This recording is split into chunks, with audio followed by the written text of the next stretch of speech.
दोस्तों अज है पंखा है स्टैंड वाला। ਇਹਦਾ ਮਸਲਾ है कि चलता चलता रुक जाता है। ਇਹਦਾ मसले का हल ਅਸੀਂ करना है। उस तो अलावा ये बैरिंग चेंज करने ने।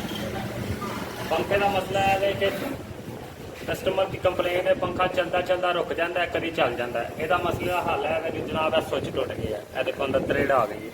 ਇਹ स्विच नया लगेगा। इस स्विच ਨੂੰ डब्बी स्विच कहते हैं, मशीन भी आते हैं। ਤੁਸੀਂ ਇਹ स्विच लिया के आना। 3 कनैक्शन उपर होंगे ने, 3 स्पीडा के, पहली दूसरी तीसरी। एक मेन नीचे लगती है, एक कैपेसिटर लगती है। ये मसला है होंगे।